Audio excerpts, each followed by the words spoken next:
যারা অশ্লীল সিনেমা দেখেন, যারা অশ্লীল কিছু দেখেন, দেখার সময় এই হাদিসটা মাথায় আনবেন। কি কয় নবীজি দেখেন, ওয়ানাদাউল মাওয়াজিনাল কিসত লিয়াউমিল কিয়ামাতি ফালা তুযলামু নাফসুন শাইআ।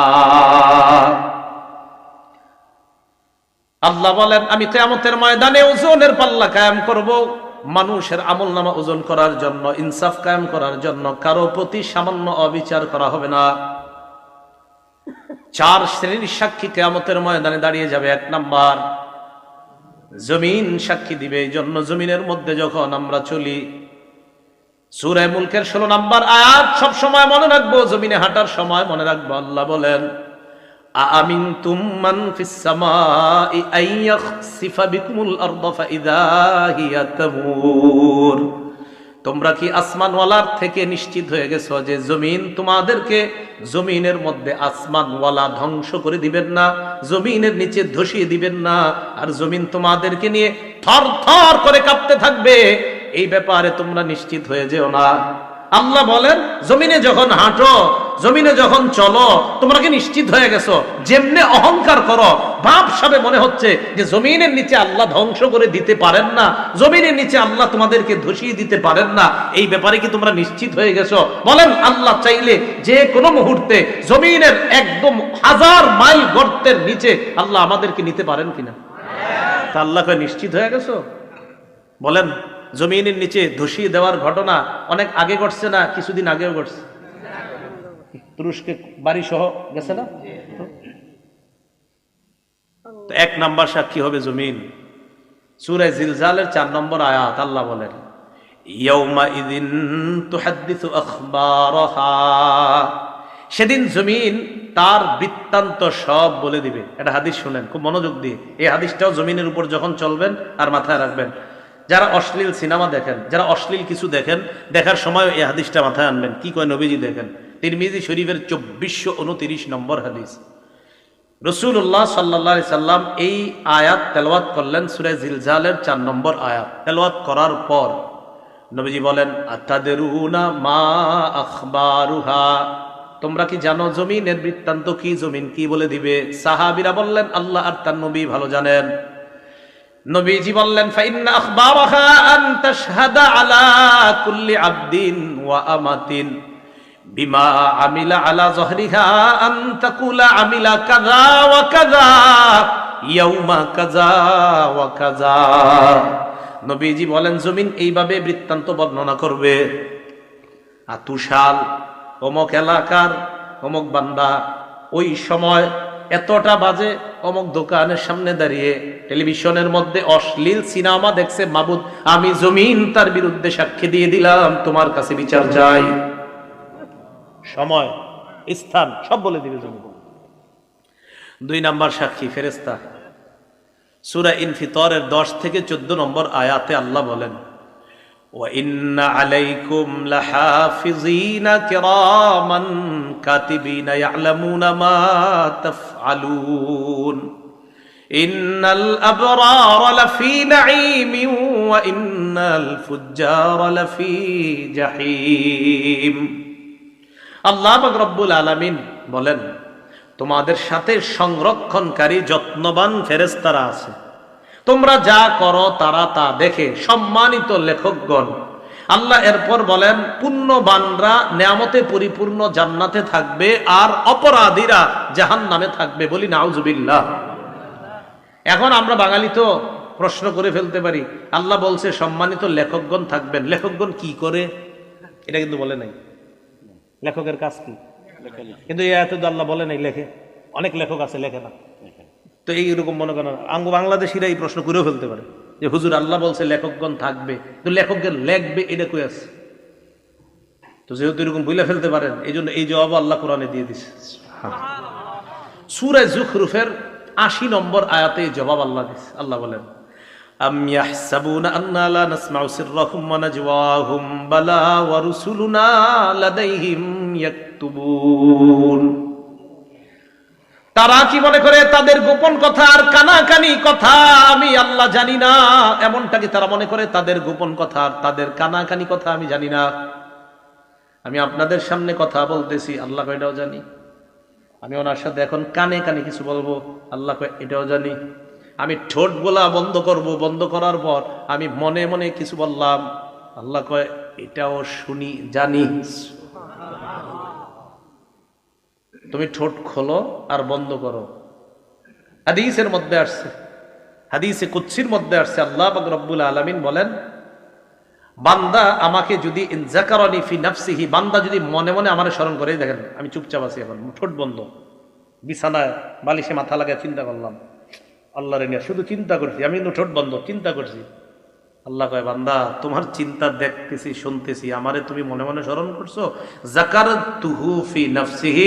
আল্লাহ বলে যেই বান্দা আমারে মনে মনে স্মরণ করে, আমিও তারে মনে মনে স্মরণ করি।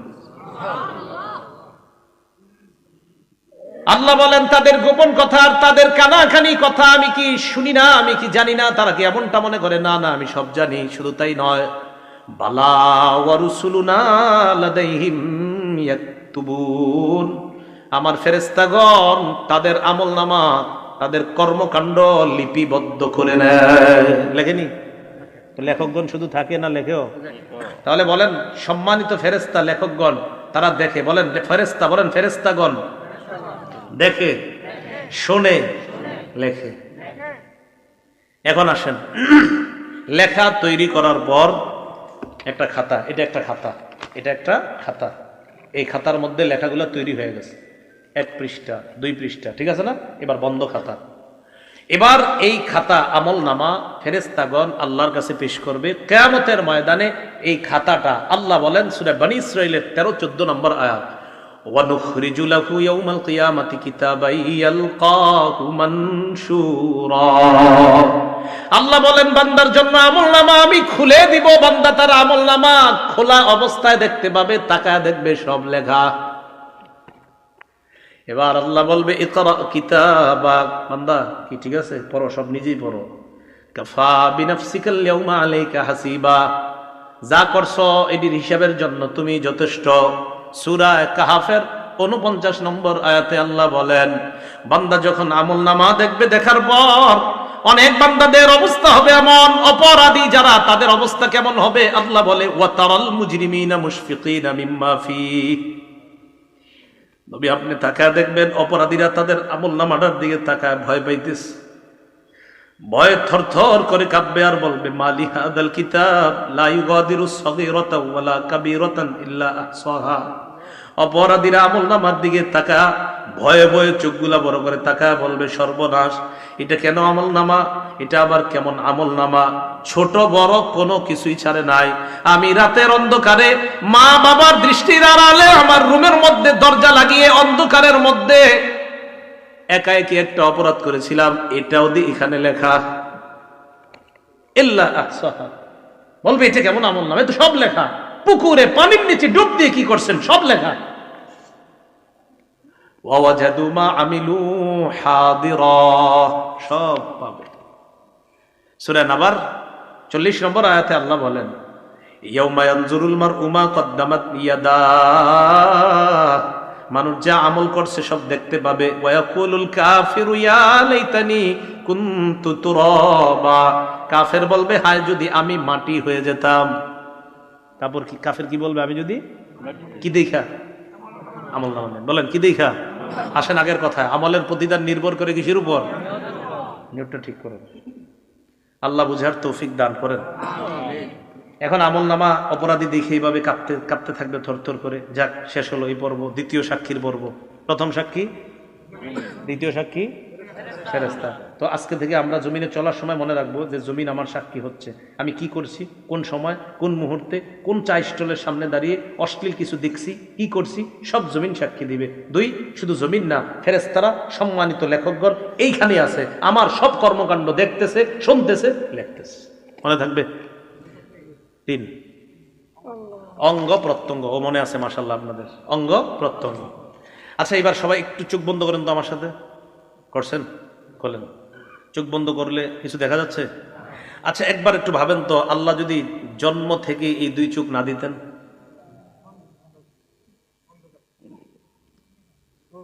সূরা ইয়াসিনের 66-67 নম্বর আয়াতে আল্লাহ বলেন ওয়ালাউ নাশাউ লাতামাসনা আলা আ'য়ুনিহিম ফাস্তাবাকুস সিরাতা ফাআন্না ইউবসিরুন। আল্লাহ বলেন, আমি যদি চাইতাম তাদেরকে আমি আল্লাহ তাদের আলো লোপ করে দিতে পারতাম, চোখের আলো লোপ করে দিতে পারতাম। চোখের আলো সরিয়ে দিয়ে আমি আল্লাহ যদি তাদের চোখগুলা চেহারার সাথে মিশিয়ে দিতাম, চলতে চাইলেও তারা চলতে পারতো না। একটু চিন্তা করে দেখো, তোমার এমন করলে কেমন হতো। এরপরে আয়াতে বলে, ওয়ালাউ নাশাউ লামাসাখনাহুম আলা মাকানাতিহিম, আমি যদি তাদের অঙ্গগুলা বিকৃত করে দিতাম, আমি যদি তাদের চেহারা বিকৃত করে দিতাম, হাত পা অঙ্গহানি করে দিতাম। হাত যদি না থাকতো সুদের টাকা ধরতো না, পা যদি না থাকতো পা দিয়ে খারাপ কাজ করতে যাইতো না। আল্লাহ বলেন, আমি এগুলা দিলাম, তো তুমি কি করতেছো এগুলা? আমি যদি না দিতাম কি করতা? ফামাস্তাতাউ মুদিয়া, সামনেও যেতে পারতা না, ওয়ালা ইয়ারজিউন, পিছেও আসতে পারতা না, কি করতা তুমি? এখন আল্লাহ বলেন, এতগুলো আমি জিনিসগুলা দিলাম আর তুমি খারাপ কাজ করলা। সূরা ইয়াসিনের 65 নম্বর আয়াতে কি বলে দেখেন, আল্লাহ তাকে কিয়ামতের মাঠে জিজ্ঞাসা করবে, এই এটা করছো ওইটা করছো? কয় না, আল্লাহ করি নাই। বলবে আল্লাহ করো নাই না। আল ইয়াউমা নাখতিমু আলা আফওয়াহিহিম, মুখে মোহর মেরে দিবে। মোহর মারার পর আল্লাহ বলেন, ওয়া তুকাল্লিমুনা আইদিহিম, তাদের হাত আমি আল্লাহর সাথে কথা বলবে। একটু চিন্তা করে দেখেন, হাত যদি আল্লাহকে বলে, আল্লাহ এই হাত দিয়ে ঘুষের টাকা সুদের টাকা ধরছে। নিয়ম হলো, কেউ যদি কথা বলে এটার বিপক্ষে, কথা বলার পর ওই কথার পক্ষে সাক্ষীর প্রয়োজন হয়, তাহলে আল্লাহর সাথে হাত কথা বললো, এবার সাক্ষী কি? ওয়া তাশহাদু আরজুলুহুম বিমা কানু ইয়াকসিবুন, পা সাক্ষী দিয়ে বলবে, আল্লাহ হাত যা যা বলছে আমি পা হাতের পক্ষে সাক্ষী দিয়ে দিলাম। একটু চলেন না রাস্তা হাইটে, একটু ভাবেন না নিজেরে যে আমার চোখ যা করবে, আমার হাত যা করবে, আমার হাত আল্লাহরে বলবে। বলার পর এরকম হতে পারে যে বান্দা কইতে পারে, আল্লাহ হাত বলছে, সাক্ষী কই? বান্দার তো মুখ বন্ধ, তো বান্দা বলতে পারে, আল্লাহ আমার হাত বলছে, হাত যে বলছে এটা সাক্ষী কই? পা বলবে আমি সাক্ষী। আরেকটু সামনে যান, দেখেন আরো কেমন আয়াত, সূরা হামিম আস-সাজদা 20-21 নম্বর আয়াতে আল্লাহ বলেন, হাত্তা ইযা মা জাউহা, এগুলো যখন জাহান্নামের কাছে যাবে, যখন জাহান্নামে ফালাবে আল্লাহ, শাহিদা আলাইহিম সামউহুম, কান সাক্ষী দিবে, ওয়া আবসারুহুম, চোখ সাক্ষী দিবে। এরপর কি বলে দেখেন, ওয়া জুলুদুহুম বিমা কানু ইয়ামালুন, এদের চামড়াগুলাও সাক্ষী দিয়ে দিবে, চামড়া সাক্ষী দিবে। বান্দা বলবে, ওয়া ক্বালু লিজুলুদিহিম লিমা শাহিদতুম আলাইনা, বান্দা বলবে, ও চামড়া তুমিও সাক্ষী দিলা, তুমি আবার কেমনে সাক্ষী দাও? চামড়া জবাব দিবে, আনতাকানাল্লাহুল্লাযী আনতাকা কুল্লা শাই, যে আল্লাহ যারে চায় কথা বলাইতে পারেন, ওই আল্লাহ আমি চামড়াকে কথা বলার ক্ষমতা দিয়ে দিয়েছেন। কিছুক্ষণের জন্য ভাইবা দেখেন, এই হাত, এই পা, এই চোখ, এই চামড়া আপনার শত্রু। কিছুক্ষণের জন্য ভাবেন, কেমনে? যদি আপনি খারাপ কাজ করেন তো এরাই আপনার বিরুদ্ধে সাক্ষী দিবে, এরাই কথা বলবে। আপনি অন্য সাক্ষীর কি দরকার? কথার কথা, জমিনের সাক্ষীর কথা শুনলেন, ফেরেশতাদের কথাও শুনলেন, তো এদেরকে রাখেন না, আপনার সাথেই তো সাক্ষী ঘুরতেছে। এই যে আমার হাত পা চামড়া সবই তো সাক্ষী। এই হলো তৃতীয় সাক্ষী। চতুর্থ সাক্ষী, প্রধান সাক্ষী, একমাত্র সাক্ষী, যার অন্য কোনো সাক্ষী দরকার ছিল না, তিনি কে? কিন্তু আল্লাহর সিস্টেম সবকিছু করেন, আল্লাহর এটা পদ্ধতি, সিস্টেম। যে দেখো বান্দা, আমি তোমার উপর কোনো জুলুম করছি না, তুমি যা করছো এ তোমার হাত সাক্ষী দিচ্ছে, তুমি যা করছো ফেরেশতা সাক্ষী দিচ্ছে, তুমি যা করছো জমিন সাক্ষী দিচ্ছে। বান্দা, আমি তোমার উপর কোনো জুলুম করি নাই, এগুলো আমার দরকার ছিল না, আমি আল্লাহর। আরে সাক্ষী হিসাবে আমি আল্লাহই তো যথেষ্ট, আমি তো দেখতেছি তুমি কি করো আর না করো। সূরা হামিম আস-সাজদা আল্লাহ বলছো, আওয়ালাম ইয়াকফি বিরাব্বিকা আন্নাহু আলা কুল্লি শাইইন শাহীদ, তোমার এতটুকু কি যথেষ্ট না যে তোমার কর্মকাণ্ডের ব্যাপারে সবচেয়ে প্রধান সাক্ষী আল্লাহ? আর কি সাক্ষী তুমি চাও? আল্লাহ তো সব সময় তোমাকে পর্যবেক্ষণ করতেছে, তুমি কি করো আর না করো। তো অন্যগুলো তুমি বাদ দাও। সূরা আলী ইমরানের 5 নম্বর আয়াতের অনুবাদটা বলবো। এই অনুবাদটা আপনারা ডেইলি কয়েকবার একজন আরেকজনকে বলবেন, নিজের বিবিরেও বলবেন, পরিবারের ছেলে মেয়েদেরকে কয়েকবার পারলে শোনাবেন। আয়াতটা পড়ি, এরপরে অনুবাদটা বলবো। আল্লাহ বলেন, ইন্নাল্লাহা লা ইয়াখফা আলাইহি শাইউন ফিল আরদি ওয়ালা ফিস সামা। বলেন আমার সাথে, নিশ্চয়ই আল্লাহর কাছে আসমান জমিনের কোনো কিছু গোপন থাকে না। সন্তান কলেজে যাইতেছে, বলে দিবেন বাবা আল্লাহর কাছে আসমান জমিনের কোনো কিছু গোপন থাকে না, গোপনে কিছু করো না। মেয়েটা যাইতেছে, বয়স বালেগা হয়ে গেছে, বাহিরে যাওয়ার সময় বলে দিবেন মা আমি বাবা আছি, তোমার মা আছে, হয়তো আমরা তোমার সামনে থাকি, তুমি কিছু করো না, হয়তো আমাদের অগোচরে তুমি কোনো অন্যায় করতে পারো, তবে একটা কথা মনে রাখো, আল্লাহর কাছে আসমান জমিনের কোনো কিছু গোপন থাকে না। তুমি যা করবা ভালো করো, এটাও আল্লাহর কাছে জানা আছে আল্লাহর, তুমি যদি খারাপ করো এটাও আল্লাহর জানা আছে। আল্লাহর কাছে কোনো কিছু গোপন না, তুমি যা যখন যেভাবে করো সব আল্লাহ জানে।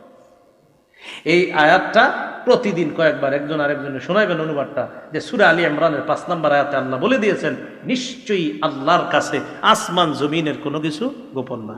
আমার দিকে সবাই তাকান, একটু চোখের দিকে, এই চোখ সামনের দিকে তাকায় রয়েছে, মাঝে মাঝে আর চোখে অন্য কিছু দেখি, এরকম হয় না? আরে হয় কিনা, মনে করেন তাকে রয়েছে কিন্তু আর চোখে কিছু দেখে ফেললাম, আবার চোখ সরে ফেললাম। আল্লাহ বলে ইয়ালামু খাইনাতাল আয়ুন, এই বান্দা তুমি যে চোখের খেয়ানত করলা না, এই যে ঠুস করে কি একটা করলা, এটাও আমি জানি। তুমি কি করো? আরে তুমি করোটা কি? আল্লাহ আমাদেরকে বুঝার তৌফিক দান করেন। এখন আমার আমল নামা আমাকে দেওয়া হবে, সাক্ষীদের কাজ শেষ, এবার হয়তো ডান হাতে হতে পারে আমল নামা, না হয় বাম হাতে। আল্লাহ বামপন্থী থেকে এই মুহূর্তে আমাদের কারো নাম থাকলে আল্লাহ যেন কেটে দেয়। ডান হাত ওয়ালা যাদের আমল নামা আল্লাহ ডান হাতে দিবে, তাদের কাতারে আমাদের সবার নাম যেন আল্লাহ এখনই লিখে দেয়। সম্ভব না, সম্ভব না, এক মুহূর্ত জাহান্নামের আযাব সহ্য করা সম্ভব না। সূরা হাক্কার 19 থেকে 31 নম্বর আয়াতে আল্লাহ বলেন ফাআম্মা মান উতিয়া কিতাবাহু বিয়ামিনিহি, আমল নামা ডান হাতে দেওয়া হবে যাদের একদল। তো দেওয়ার পর পরীক্ষার রেজাল্ট ভালো হইলে কি করেন? খুশিতে আরেকজনকে নিয়ে দেখান, আব্বা দেখেন এই সেই। আমল নামা ডান হাতে পাওয়ার পর সে দৌড়ে পরিচিত জনদের কাছে যাবে, যাওয়ার পর বলবে ফায়াকুলু হা উমকরাউ কিতাবিয়া, পরিচিত জনদেরকে বলবে যে দেখো আমল নামা আমার পেয়ে গেছি, একটু তোমরাও পড়া দেখো, আল্লাহ আমার পাশের খাতায় নাম দিয়ে দিছে, তোমরা একটু পড়া দেখো আমি পাস, আমার ডান হাতে দিয়ে দিছে। একটু চিন্তা করে যে আল্লাহ যেন আমারে এটাই করে কিয়ামতের মাঠে, আমাদের সবাইয়ের জন্য এটাই করে। তো এটা বলার পর ওই বান্দার আমল নামা ডান হাতে দিবে, দেওয়ার পর বান্দা বলবে ইন্নী জনান্তু আন্নী মুলাকিন হিসাবিয়া, জানো আমি বিশ্বাস করেছি দুনিয়াতে থাকতে যে আজকের এই হিসাবের মুখোমুখি আমার হতে হবে, এই বিশ্বাস আমার ছিল। আলহামদুলিল্লাহ হিসাব নেওয়ার পর আমার রব আমার ডান হাতে আমল নামা দিচ্ছে। তো এটা হওয়ার পর আল্লাহ বলে ফাহুয়া ফি ঈশাতির রাদিয়া, সন্তুষ্টজনক অনন্তকালের আরাম আয়েশের মধ্যে ওই বান্দা অবস্থান করবে। ফি জান্নাতিন আলিয়া, উচ্চ জান্নাতের মধ্যে। কেমন জান্নাত? কুতুফুহা দানিয়া, এত সুন্দর বাগানের মধ্যে থাকবে যেই বাগানের ফল ওই জান্নাতি পারবে আর খাবে। আরে না না, পারাও তো একটা কষ্টের ব্যাপার। আমি কি জান্নাতে তারে কষ্ট করার জন্য দিছি না? আমার বান্দার ফল খাইতে মন চাবে, ফলটা তার মুখের কাছে চলে আসবে। এখন দেখেন কি কয় পরে, কুলু ওয়াশরাবু হানিআম বিমা আসলাফতুম ফিল আইয়ামিল খালিয়া। এরপর তাকে বলা হবে বান্দা খাও, পান করো, স্বাচ্ছন্দ্যে আরামে যেমনে মন চায় খাও।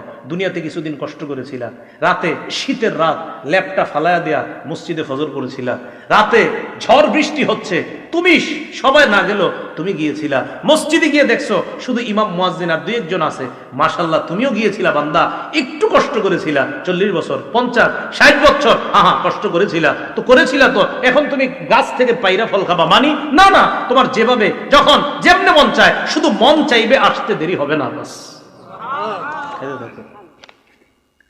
তুমি ফেলে আসা জীবনে যা করেছো এর প্রতিদান আমি আল্লাহ তোমাকে দিয়ে দিলাম। এলো ডান হাতের আমল নামা। ও আম্মা মান উতিয়া কিতাবাহু বিশিমালিহি, সাক্ষীদের সাক্ষী নেওয়ার পর আরেক দল মানুষের আমল নামা বাম হাতে দেওয়া হবে। বাম হাতে দেওয়ার পর এই বান্দা বলবে ইয়া লাইতানি লাম উতা কিতাবিয়া, হায় আমার আমল নামাটা যদি আমাকে দেওয়া না হতো। পরীক্ষায় ফেল করার পর অনেকে চিন্তা করে হায় যদি আমার এই পরীক্ষার রেজাল্টটা নাই জানতাম, আহারে এই পরীক্ষাটা যদি কোনো মতে বাদ হয়ে যেত, একটা পরীক্ষা দিছে ভালো হয় নাই, তো চিন্তা করে এটা যদি কোনো মতে বাদ হয়ে যেত, ঘোষণা করতো যে এই পরীক্ষা আবার দিতে হবে। কিয়ামতের ময়দানে বান্দা আমলনামা দেখবে, বাম হাতে দেখার পর বলবে ইয়া লাইতানি লাম উতা কিতাবিয়া, আমার আমলনামা যদি আমাকে দেওয়া না হতো, ওয়ালাম আদরি মা হিসাবিয়া, আমার হিসাবটা যদি আমি জানতে না পারতাম, ইয়া লাইতাহা কানাতিল কাদিয়া, হায় মরণ যদি আমার শেষ ফয়সালা হতো, মানে মরার পর যদি আমি মাটি হয়ে যেতাম আর যদি এখানে আসতে না হতো তাহলে তো সব হয়ে যেত বা বেঁচে যাইতাম। তখন কি বলবে জানেন? মা আগনা আন্নি মালিয়া, আমার কত টাকা পয়সা ছিল কোনো কাজে আসলো না। হালাকা আন্নি সুলতানিয়া, আমার কথায় মানুষ উঠতো বসতো, এটাও কাজে আসলো না, চলে গেল। আল্লাহ বলবেন খুজু, ফেরেশতাদেরকে বলবেন ধরো, ফাগুল্লু, এটারে বেরি পড়াও, সুম্মাল জাহিমা সাল্লু সুম্মা ফি সিলসিলাতিন যারউহা ৭০ যিরাআন ফাসলুকু, শিকল দিয়ে বাঁধো, যে শিকলের গজ হবে ৭০ গজ। তাফসীরের কিতাবে আছে নাক দিয়ে শিকল ঢুকিয়ে পিছনের রাস্তা দিয়ে বের করে পুরাটা শরীরের মধ্যে পেঁচায়া এই ব্যক্তিকে এইভাবে ধাক্কা মেরে জাহান্নামে ফেলে দেওয়া। বলছিলাম আমার আপনার আমল নামা, এটা হয়তো ডান হাতে দেওয়া হবে, না হয় বাম হাতে। তাই আমল আমরা দুনিয়াতে যারা করছি মুসলমান, আমাদের আমলগুলো যেন শুদ্ধ হয়, আর আমলের নিয়তটাও যেন শুদ্ধ হয়। ১ টাকা দান করি সেটাও শুদ্ধ নিয়তে দান করব, ১ লক্ষ টাকা সেটাও পরিশুদ্ধ নিয়তে দান করব, ১ কোটি টাকা এটাও শুদ্ধ নিয়তে দান করব, কাউকে দেখানোর জন্য না। সহিহ বুখারীর বর্ণনায় আসছে ২১১৮ নম্বর হাদিস, আম্মা জান আয়েশা সিদ্দিকা রাদিয়াল্লাহু তাআলা আনহার বর্ণনা। তিনি বলেন ইয়াগজু জাইশুনিল কাবা, নবীজি সাল্লাল্লাহু আলাইহি সাল্লাম বলেছেন এক জামানায় একদল মানুষ কাবা ধ্বংস করার উদ্দেশ্যে রওনা করবে, নাউজুবিল্লাহ। ইউখসাফু বিআউয়ালিহিম ওয়া আখিরিহিম, তাদের পূর্বাপর সামনের পিছনের সব মানুষগুলারে ধ্বংস করে দেওয়া হবে, গজবাইশা ধ্বংস করে দিবে। আম্মা জান আয়েশা বলেন আমি বললাম ইয়া রাসূলুল্লাহ, ফিহিম আসওয়াকুহুম ওয়া লাইসা মিনহুম, এদের মাঝে এমনও মানুষ আছে যারা তাদের বাজারের পণ্য সামগ্রী ইত্যাদি নিয়ে যাচ্ছে, আবার যারা তাদের অন্তর্ভুক্ত না। মনে করেন ১০০ জন রওনা করছে, এর মধ্যে ৫০ জন কাবা ধ্বংসের নিয়ত, আর ৫০ জন ভালো মানুষও তো থাকতে পারে হুজুর। নবীজি বললেন আয়েশা, সবাইরই ধ্বংস করবে আল্লাহ, সবাইরই, ভালোগুলাও ধ্বংস হবে। তারপর এখানে নিয়ত কাদের ছিল ভালো, কারা কাবা ধ্বংসের নিয়তে গিয়েছে আর কারা ভালো নিয়ত ছিল এখানে, এটা তো আল্লাহ জানেন। ওই নিয়ত অনুযায়ী কিয়ামতের মাঠে তাদেরকে ফলাফল দিয়ে জান্নাত দেওয়া। কথা মনে থাকবে তো? তাহলে নিয়তের উপর আমলের প্রতিদান নির্ভর করে। সহিহ বুখারীর বর্ণনা ১২৩ নম্বর হাদিস, রাসূলুল্লাহ সাল্লাল্লাহু আলাইহি সাল্লাম বলেন মান কাতালা লিতাকুনা কালিমাতুল্লাহি হিয়াল উলিয়া ফাহুয়া ফি সাবিলিল্লাহ, এক ব্যক্তি আল্লাহর রাস্তায় লড়াই করে, এক ব্যক্তি আল্লাহর রাস্তায় লড়াই করে। তো আল্লাহর রাস্তায় যিনি লড়াই করতেছে উনি কোন নিয়তে আল্লাহর রাস্তায় লড়াই করতেছে এটা জানে কে? তো কোন ব্যক্তি যদি আল্লাহর রাস্তায় এই নিয়তে লড়াই করে আল্লাহর কালিমা এটা যেন পৃথিবীর মধ্যে বিজয় লাভ করে, ইসলাম যেন বিজয় হয়ে যায়, এই নিয়তে যদি লড়াই করে, তাহলে সে প্রকৃত আল্লাহর রাস্তার মুজাহিদ বলে গণ্য হবে। কেন বলেন তো? নিয়ত পরিশুদ্ধ, বলেন নিয়ত পরিশুদ্ধ। এই জন্য মনে রাখতে হবে রাসূল সাল্লাল্লাহু আলাইহি সাল্লাম বলেছেন রুব্বা কাতিলিন ফি সাফফাইনে আ'লামু বিনিয়াতিহি আল্লাহু আ'লামু বিনিয়াতিহি। যুদ্ধের ময়দানে সারিবদ্ধ ২ কাতারের মধ্যে মুজাহিদরা দাঁড়িয়ে আছে, কত মুজাহিদরা শহীদ হচ্ছে, এরা প্রকৃত শহীদ কিনা এটা আল্লাহ জানেন, কারণ কোন নিয়তে শহীদ হয়েছে এটা জানেন আল্লাহ। যদি বীরত্ব দেখানোর নিয়তে শহীদ হয়ে থাকে তাহলে তো নিয়ত খারাপ, যদি বাহবা পাওয়ার আশায় শহীদ হয়ে থাকে তাহলে তো নিয়ত খারাপ। হ্যাঁ, আল্লাহর দিন দুনিয়াতে বিজয় হোক এই নিয়তে যারা শহীদ হয় তারাই তো প্রকৃত শহীদ।